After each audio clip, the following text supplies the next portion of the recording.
আসসালামু আলাইকুম। সবাই দেখুন এই সেই বুড়িমার বাড়ি। যে বুড়িমা রাসূলের পথে সবসময় কাঁটা দিয়ে রাখতেন। রাসূল পাক সাল্লাল্লাহু আলাইহি ওয়াসাল্লাম এই বুড়িমার বাড়ির এখান দিয়ে নামাজ পড়তে যেতেন। পাশেই একটা মসজিদ আছেন।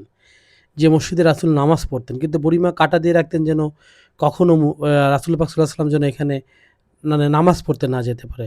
হঠাৎ করে এই দেশে মসজিদ দেখাচ্ছেন, বুড়িমার বাড়ি দেখাচ্ছেন।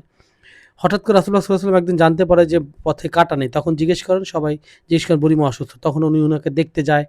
দেখতে যাওয়ার পরে তখন বুড়িমাকে উনি ইসলামিক কথা বলেন, অনেক আপ্যায়ন করেন। তখন উনি উনার ভুল বুঝতে পারে। তখন থেকে উনি ইসলামের প্রতি আরো বেশি আকৃষ্ট হয়।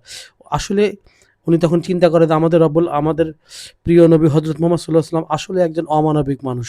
উনি একজন এই সেই অমানবিক মানুষ ছিলেন। এই যে সেই মসজিদ দেখা যাচ্ছে যে মসজিদে রাসূলুল্লাহ সাল্লাল্লাহু আলাইহি ওয়াসাল্লাম বুড়িমার বাড়ির পাশ দিয়ে নামাজ পড়তেন।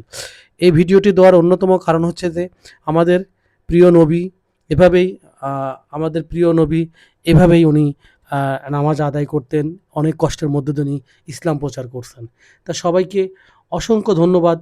সবাইকে ভিডিওটি দেখার জন্য প্লিজ অনুরোধ করলাম যে ইসলামিক এই ভিডিওগুলো আপনারা দেখবেন এবং ইতিহাস সম্বন্ধে সবাই জানার চেষ্টা করবেন। Thank you. আসসালামু আলাইকুম ওয়া রাহমাতুল্লাহ।